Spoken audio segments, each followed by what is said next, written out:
Il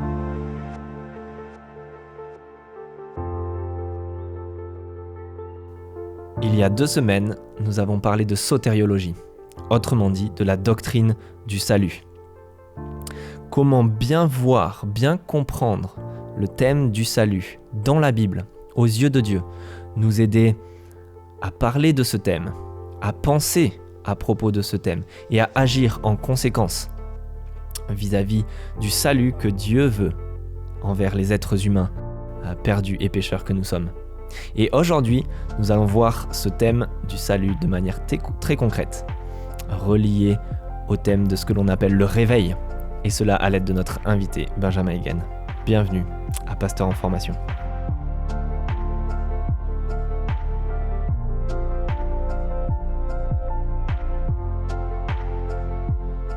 Hello Benjamin. Salut Valentin. Trop bien, on est ravis de t'avoir. Bienvenue de nouveau dans un nouvel épisode de Pasteur en formation. Ouais, merci de m'avoir. Content d'être à nouveau là avec vous. Super. Et bienvenue à vous tous qui nous écoutez. Donc bienvenue sur Pasteur en formation. On est toujours dans ce podcast où on essaie de vous faire découvrir les bienfaits de la formation en théologie pour soi-même, pour notre propre croissance chrétienne et aussi pour les bienfaits de notre service dans l'église locale. Et donc voilà, on a déjà présenté Benjamin il y a 2 semaines maintenant, si vous vous souvenez de cet ancien épisode, mais on est content de l'avoir encore. Et Benjamin, aujourd'hui on va un peu plus tourner, moins en mode discussion, bien sûr je suis toujours là et je suis ravi de discuter avec toi, mais je vais un peu plus spécifiquement te questionner, te demander un peu ce que tu as fait dans le cadre d'un travail de recherche que tu as fait, en gros d'un travail que tu as fait quand tu faisais tes études ici à l'Institut biblique.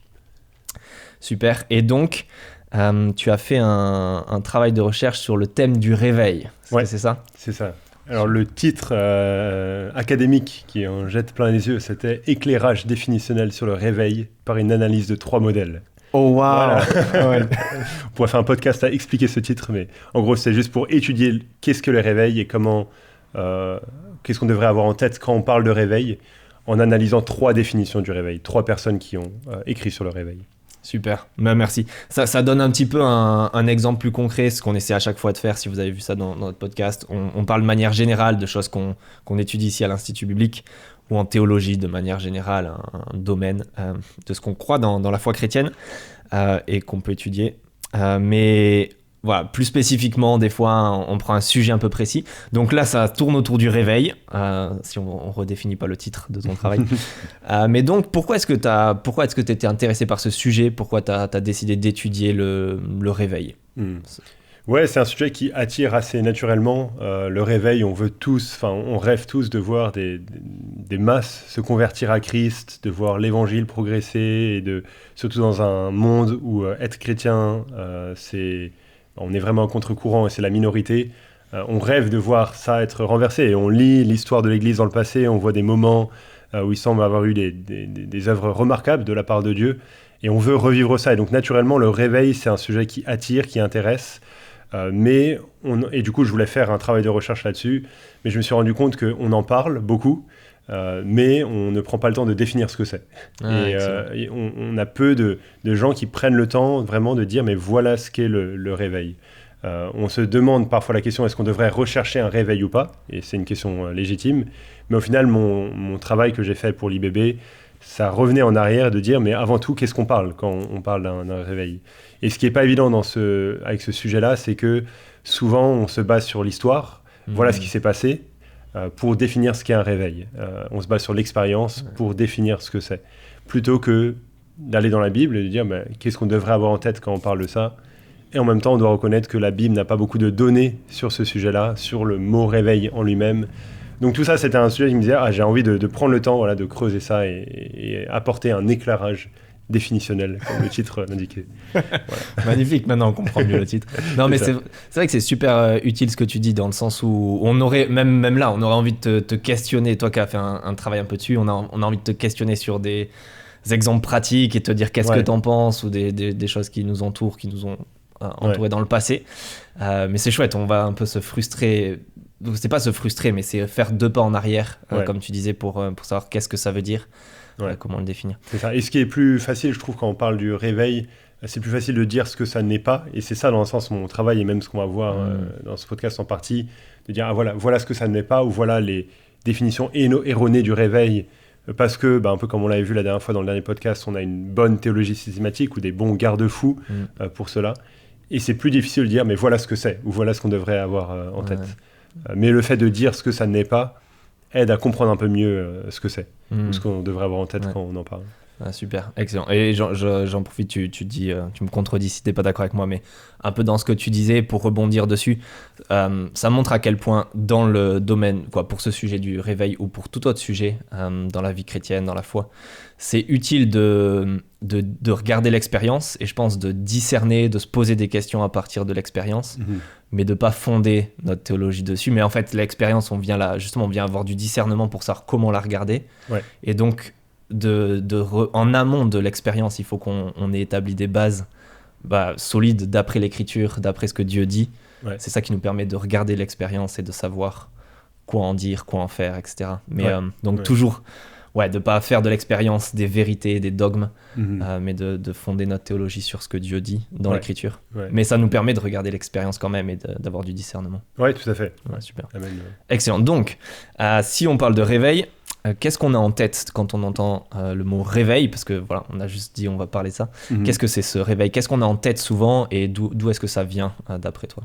Ouais, alors c'est dur de définir un peu de mettre des mots sur la définition populaire du réveil, mais je pense que généralement, quand on a en tête ce mot aujourd'hui, on pense à une avancée massive de l'évangile, des conversions, une croissance dans la sainteté, des églises qui grandissent, et des chiffres dans le sens qui peuvent montrer cela, qui peuvent indiquer cela, et qui rendent le christianisme bien plus populaire qu'il ne l'était. Donc il y a vraiment cette idée de l'Esprit de Dieu qui agit d'une manière qui dépasse l'entendement humain, qui dépasse la norme. Et je pense que c'est de cette manière-là dont les gens écrivent ou parlent du réveil aujourd'hui. Et en fait, ça vient, et ça c'était un des buts de ce travail de recherche, ce travail pour l'IBB, c'était d'étudier un peu les racines d'où ça venait. Et tout ça est rattaché de manière assez claire, et la plupart des spécialistes s'entendraient là-dessus, à Charles Finney, qui était un prédicateur américain au 19e siècle, et qui a beaucoup écrit sur le réveil. Il a écrit un livre qui a été traduit en français et qui a eu pas mal d'impact sur les réveils religieux. Et il a vécu à l'époque du second grand réveil aux États-Unis au 19e siècle. Et ses enseignements se sont très rapidement répandus sur le réveil.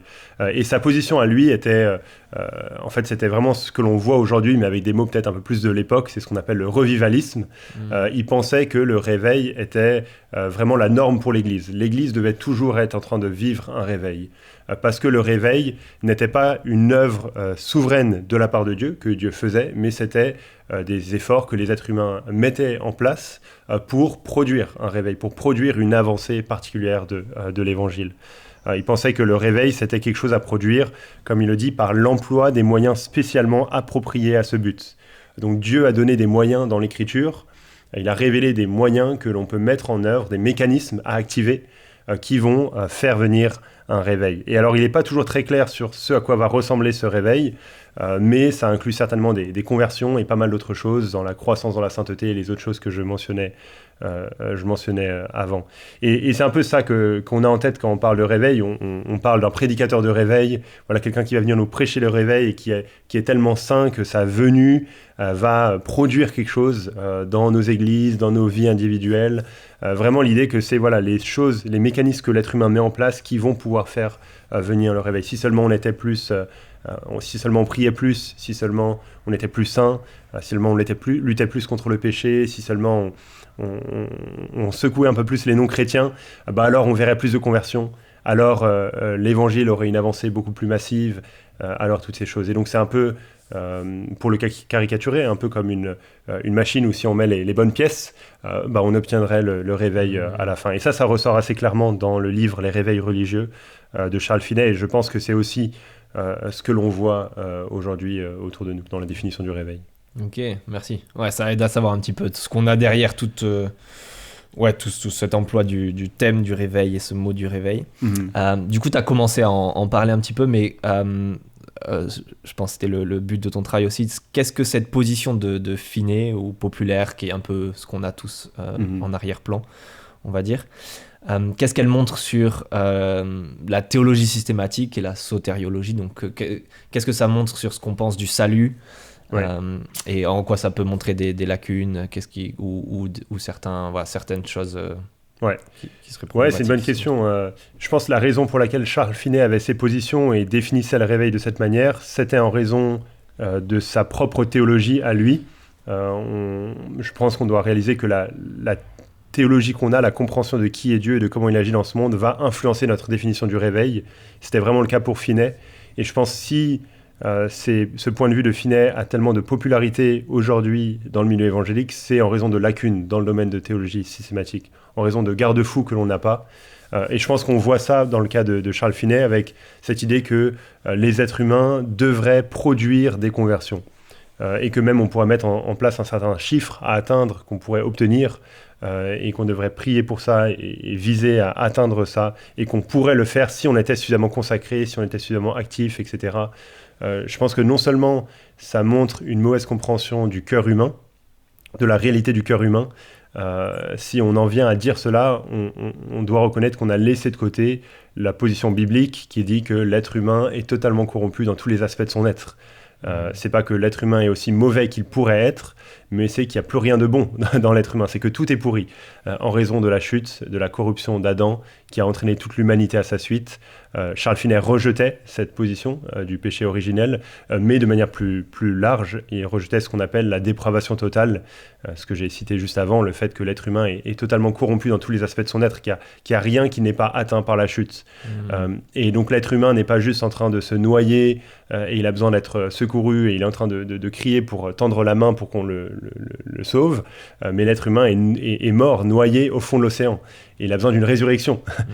C'est la manière dont l'Écriture parle. Dans Éphésiens 2, quand il est parlé du salut, et il n'est pas dit juste qu'on avait un petit bobo et que Dieu a mis un pansement, mais il est dit qu'on était mort dans Éphésiens 2 et que Dieu nous a ramenés à la vie, qu'il nous a ressuscités avec Christ. Donc je pense que si on prend ça, si on parle comme Finney le fait et comme on le fait aujourd'hui, alors ça montre qu'on n'est pas en train de prendre en considération la corruption de l'être humain comme on devrait le faire.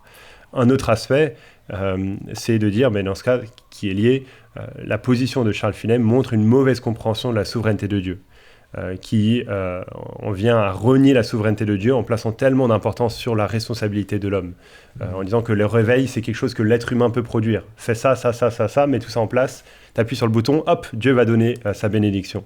Là encore, je crois que c'est pas la manière dont la Bible parle de l'œuvre de Dieu dans ce monde. On voit que oui, il y a une responsabilité que l'homme a et que Dieu est souverain, mais il utilise des moyens pour accomplir son plan. Ça amène à 100%. Mais pour ce qui est du salut, pour ce qui est de l'intervention de Dieu dans ce monde, Dieu est totalement souverain. Et c'est sa décision qui détermine l'ensemble plutôt que la décision des êtres humains. Et l'emphase de la Bible est sur la fidélité à faire ce que Dieu nous a demandé, plutôt que chercher les résultats. Et ça, on pourra y revenir peut-être plus tard. Mais donc je pense que c'est quand on voit aujourd'hui cette emphase sur le réveil, rechercher un réveil, il faut mettre ça en place, telle chose, je pense que c'est une alerte rouge dans un sens qui nous montre, alors attendez, on a besoin de creuser un peu plus le cœur humain, la corruption du cœur humain et la souveraineté de Dieu, comprendre plus la souveraineté de Dieu, et ça montrera qu'on a été un peu trop loin dans la manière dont on définit le réveil. Ok, super. Là, je t'entends, juste on a parlé 2 secondes juste avant, tu me citais 3 choses. Oui. Là, je t'entends en dire 2 que tu évoquais. Est-ce qu'il y avait une troisième? Oui, il y avait une troisième qui est là. Je pense que ça montre aussi une mauvaise compréhension de la croissance de l'Église, comment l'Église va grandir. Et pour Charles Finney, c'est assez clair que la manière dont l'Église va grandir, c'est au travers des réveils. L'Église devrait toujours être en train de vivre des réveils. Et c'est comme ça que l'Église va grandir, c'est comme ça, etc. Alors que je crois que si on fait cela, on s'éloigne d'un point de vue biblique qui montre une croissance beaucoup plus ordinaire de l'Église, au travers de la prédication de l'Évangile, de l'attachement à la parole, de mettre en pratique tout ce que le Nouveau Testament demande des chrétiens, qui est assez ordinaire. Et c'est comme ça que l'Église va grandir. Et donc quand on est appelé à chercher la croissance de l'Église, on n'est pas appelé à chercher une croissance numérique, C'est pas que cette croissance est mauvaise et c'est pas que c'est mauvais de la désirer, mais on n'est pas appelé à se mettre des objectifs dans ce domaine-là, mais on est appelé à chercher la fidélité à la parole et la fidélité à ce que Dieu nous a demandé. Et donc là aussi, je pense que de définir le réveil comme ça et de mettre trop d'accent sur le réveil, et même encore aujourd'hui, c'est des gens qui parleraient tout le temps du réveil, on serait en droit de dire, mais attends, est-ce que tu t'es pas détourné de ce que la Bible demande des chrétiens, de ce que la Bible demande des pasteurs dans l'Église, des responsables dans l'Église, des enseignants. Paul n'est pas en train de dire à Timothée, mais sois sûr de chercher le réveil et de prêcher tout le temps sur le réveil, mais il est en train de lui dire, prêche la parole, réfute les contradicteurs, fais l'œuvre d'un évangéliste, des choses assez ordinaires, mais que Dieu va utiliser souverainement pour accomplir son but. Excellent, tu anticipes des questions, donc c'est bien comme ça, tu anticipes des questions que j'ai sur la fin, donc au moins ce sera bien clair. Juste, je te fais une question bonus là, tu me dis si tu peux, si tu veux vraiment y répondre ou pas. D'avoir étudié la position de Finney, est-ce que tu dirais des fois que c'est pas tant qu'il est en train de nier les vérités bibliques, mais c'est juste qu'il y a trop de poids accordé par exemple à la responsabilité humaine versus la responsabilité, la souveraineté divine, et qui met tout le poids sur un côté, et donc au final, c'est un peu, ça crée une problématique, ou est-ce que c'est vraiment un problème de définition et de théologie systématique à la base. Tu disais qu'il avait l'air de nier la dépravation totale, donc on voit comment nos convictions à la base influencent un peu notre pratique après. Ouais, non, c'est une bonne question. Je pense qu'il y a les deux dans le cas de Finney. C'est que non seulement il rejetait la position traditionnelle de la souveraineté de Dieu et la compréhension traditionnelle même du réveil comme étant une œuvre souveraine de Dieu que Dieu donne, un cadeau que Dieu donne, mais qui n'est pas obligé de donner. Mais aussi, mais est-ce que c'est ça vient parce qu'il a mis trop d'emphase ailleurs? Ça, je sais pas. Je pense que c'est notre danger aujourd'hui, c'est qu'on met trop d'emphase ailleurs. On est focalisé sur les chiffres, sur les nombres, sur on veut qu'il y ait tant de conversions, on veut qu'il y ait toutes ces choses pour des bons désirs. On est tellement focalisé sur ces choses qu'on en oublie l'essentiel et qu'on met de côté juste les bases théologiques et bibliques de ce à quoi l'Écriture nous appelle. Et on en vient à avoir des pratiques qui s'éloignent de l'Écriture. Ouais, c'est super intéressant ce que tu dis. Ça me fait venir deux remarques de me dire ce que j'ai dit à l'instant, que nos convictions à la base sont tellement importantes. On a tous une théologie systématique, on a tous des convictions qu'on en soit conscient ou pas, mais que c'est ces convictions-là qui dictent un peu notre enseignement, ce qu'on va dire, comment on va partager l'évangile, mais ce qu'on va faire dans l'église, dans notre vie chrétienne, etc.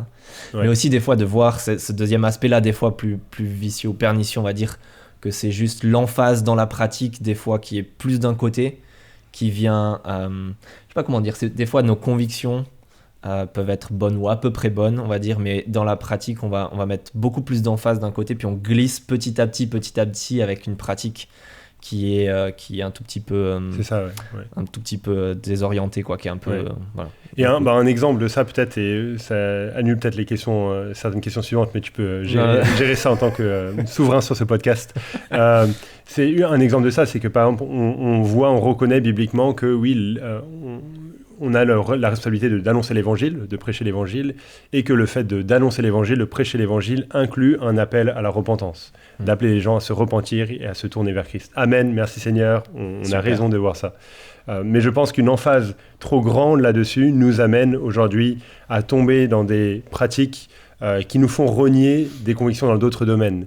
Et donc on met tellement l'accent sur l'appel à la repentance qu'on trouve normal et même que c'est une nécessité, par exemple, lorsqu'on annonce l'évangile dans des réunions, de faire un appel à la conversion et d'encourager les gens à lever une main, à prier une prière, à s'avancer, en pensant que ça c'est essentiel et nécessaire pour annoncer l'évangile. Alors non seulement, j'aurais envie de dire, c'est pas essentiel et nécessaire, l'appel à la repentance est essentiel et nécessaire, mais il n'y a rien bibliquement qui nous dit que ça doit être fait sous cette forme-là, mais aussi cette forme-là communique des choses qui renient nos convictions théologiques, ou ce qui devrait être nos convictions théologiques, et de laisser penser aux gens que la conversion, non seulement c'est quelque chose qu'on peut produire, si j'ai le bon ton, les bonnes émotions, s'il y a la bonne guitare qui joue la bonne musique dans l'arrière-plan, il y a plus de gens qui vont s'avancer, mais aussi de laisser penser que pour les gens, la conversion ressemble à lever une main, à prier une prière, au lieu de mettre l'accent sur la compréhension de l'évangile et les implications de l'évangile dans la vie de cette personne-là.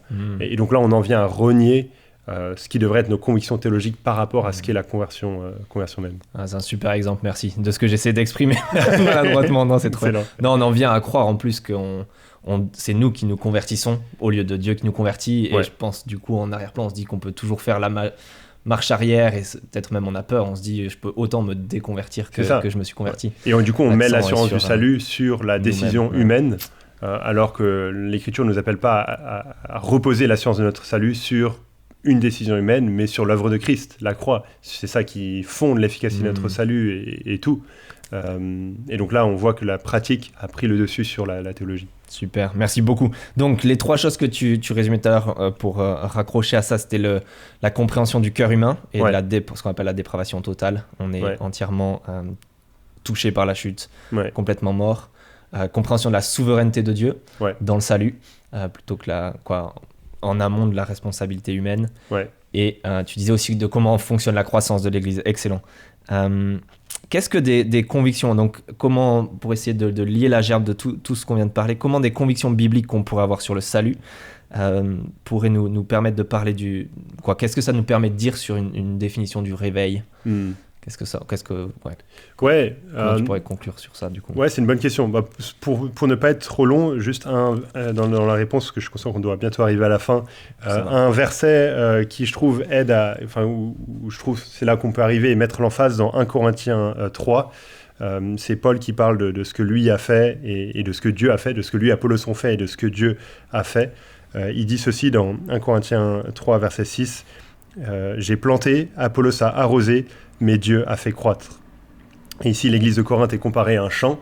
Paul a implanté l'église, il a planté, il a annoncé l'évangile pour la première fois. Apollos a arrosé, c'est probablement lui qui est resté après que Paul soit parti pour enseigner l'église. Mais là où Paul veut mettre l'accent, c'est qu'ultimement, c'est Dieu qui a fait croître. Et donc, de bonnes convictions, ce que je veux dire, c'est que de bonnes convictions théologiques dans ces 3 domaines, ça devrait nous amener à faire notre travail et à nous confier en Dieu. À faire notre travail, on est appelé, à annoncer l'évangile. Enfin, je veux nullement, une compréhension calviniste du salut, que Dieu est souverain dans le salut, n'implique nullement de rester assis, de ne rien faire. Non, on annonce l'évangile, on appelle à la repentance. On prêche, repentez-vous et croyez en Christ avant qu'il ne soit trop tard. On veut faire ça dans le monde entier. On veut que Dieu sauve et que Dieu convertisse des perdus. On veut prier pour cela. Donc on veut avoir un zèle ardent pour cela, mais on ne peut pas faire plus que ce qui nous est demandé. C'est pas nous qui convertissons. C'est pas nous qui décidons le nombre de convertis. C'est pas nous qui décidons l'impact que notre prédication aura sur ceux qui sont dans notre église. C'est pas nous qui avons la main sur toutes ces choses-là. Notre rôle, c'est de planter, c'est d'arroser. Mais c'est Dieu qui fait croître. Et donc, une bonne compréhension des convictions bibliques dans le salut, dans la manière dont le cœur humain fonctionne, dans la croissance de l'église, ça nous donnera plus de zèle pour faire les tâches ordinaires de la vie chrétienne, ce à quoi l'Écriture nous appelle, prêcher l'Évangile et mettre cet Évangile au centre de la vie de l'Église locale, se soucier les uns des autres, s'encourager les uns les autres à grandir en Christ, annoncer l'Évangile à ce monde qui est perdu, chercher à ce que cet Évangile progresse et à s'attendre à ce que Dieu agisse comme il le veut. Mais à ne pas penser que si Dieu n'agit pas comme nous on voudrait qu'il agisse, alors c'est pas normal. Non, parce que Dieu est souverain sur les fruits. Et c'est pas Paul ou Apollos qui a choisi à quoi ressemblerait la croissance, c'est Dieu souverainement qui l'a fait et on peut se confier en Dieu. Et du coup, pour mettre ça dans des mots plus simples par rapport au réveil, je mettrais un peu moins l'accent sur le mot réveil, ou parler du réveil, ou qu'est-ce qu'un réveil, ou comment chercher un réveil, etc.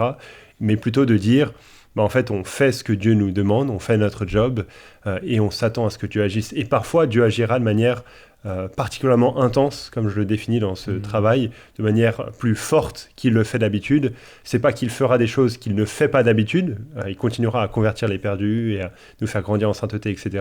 Mais que dans un sens, la croissance sera plus grande en termes de nombre. Et on voit ça dans le livre des Actes, que la Pentecôte ne se passe pas tous les jours. Il n'y a pas 3000 qui s'ajoutent à l'église de Jérusalem tous les jours, mais que Dieu a fait ça, merci Seigneur. Et donc on reconnaît ces périodes-là, mais le fait qu'il y ait ces périodes-là nous amène à dire merci Seigneur, mais à pas changer radicalement la nature de ce que l'on fait. Ouais, c'est une bonne conclusion de finir sur ça, et puis aussi sur ce merci Seigneur. Moi, ça m'évoque en t'entendant juste de dire, ça nous aide à reconnaître que toute la gloire est à Dieu aussi. Au lieu de dire on va provoquer le réveil, on voit juste Dieu qui souverainement agit à des moments donnés, comme il le fait d'habitude, comme Ouais. tu disais, de manière plus intense, de sorte qu'après on se dit, ah bah Dieu a agi en fait, c'était juste son plan, Mhm. et nous on rentre dans son plan en faisant ce qu'il nous demande de faire, en Ouais. proclamant ici, on prêche plus l'évangile, bah, tant mieux, Ouais. c'est que c'est Dieu aura agi de manière plus intense, mais c'est à lui la gloire, c'est pas nous qui provoquons l'œuvre de Dieu, c'est lui qui aura agi et on rentre dans son projet à lui. Ouais. Super, merci Benjamin. Avec plaisir. Si vous voulez plus d'implications de ça, l'IBB avait publié, je pense, une partie de mon TR dans le Maillon. Et je pense que je l'ai publié sur TPSG à un moment donné. Donc, si vous tapez Réveil Benjamin Gunn sur l'IBB ou TPSG, vous pourrez trouver ça, je pense. Ouais. Magnifique. On va essayer de vous joindre peut-être ça en description de ce podcast. Merci Benjamin pour ça. Et puis aussi, n'hésitez pas si vous avez d'autres questions, on pourra les faire passer à Benjamin si vous avez sur ce sujet. On a toujours notre adresse mail qu'on vous met aussi dans la description. Je pense pasteur en formation, tout en minuscule avec un S à pasteur en formation @ibbxl.be, je pense. Mais on vous le met en description. Merci. On se retrouve dans 2 semaines. On garde la surprise. Et merci Benjamin d'avoir été avec nous. Merci Valentin. À bientôt. Salut. Bye bye.